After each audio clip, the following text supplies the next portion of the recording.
Watch me go. We're a go. Hi, this is Art Pacheco, and we're here at the Laud.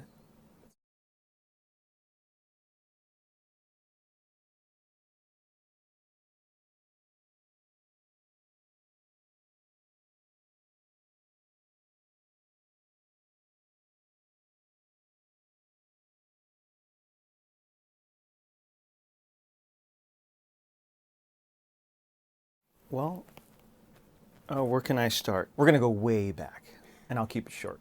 I started playing probably when I was like 12. Kind of picked it up from my dad. My dad played around town here in California, in Los Angeles. Before that, he played professionally in Mexico. So I became his roadie because I was a huge fan of his. I'd want to actually like tear down his kit, tune it up, and so on and so forth, and load it for him, even though I couldn't lift the junk. I was like a kid. I'm a drummer because of my dad, so it's really his fault. You know, it just kind of hit me. It struck me as something that I just needed to be around and be doing at all times. Got into college. After studying, you know, orchestrally, I did the jazz band thing. And then I got my first tour with Robin Thicke. We toured for about 2 or 3 years. Got to see the world. And I got to play a lot of big events, escorted by police to large events, which was really fun. It's like the rock and roll moment.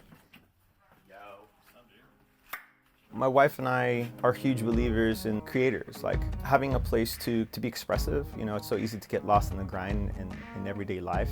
And so we wanted to establish a place where musicians can come in and kind of be away from all that junk. Probably cut off that, unless you want to keep that. It could go either we leave it. For me, vibe is like its own little like universe, like or place or space. The vibe of a room, or when you walk into our little house or we walk into the studio, it's a setting. It's a place that that vibe should inspire you or put you in this like sort of petri dish so that you can like kind of grow. Whatever you do creatively, if you walk in here, that vibe should inspire you. I want that. I'm always constantly looking for that thing. I also want to provide it because I know what it means to be a creator and having a place that you can like let it be, let it happen. And not worry about, oh, I got to pick up my dog poop or I got to pay this bill. It's like, no, we're here to create. That's what this is for. We're not talking about any other shit. We're talking about creating, making music. Get it. It's such a great song to listen to. Mm-hmm. It's easy to take in all the lyric, you know. It's awesome. I have a strength for like co-producing and producing and creating vibe, creating an aura around songs. From an audio standpoint, from a music writing standpoint, I've always felt comfortable in that seat, and I thought I would provide that as a service. I don't like the word service. I think that sounds too like corporate.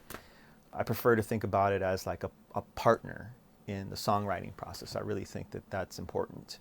It's like super gratifying because I'm a creator, and when you realize something comes like to life, you know, from a creative standpoint, it's inspiring. It makes you want to keep going and doing the thing. Seeing something that they thought might not be that good. You know, I think that I have a talent for bringing it up to that other level and then just, you know, pull it up to where it needs to be. You know, you get so caught up in feeling that your stuff's not that good because you're comparing it to other people and their finished products and so on and so forth.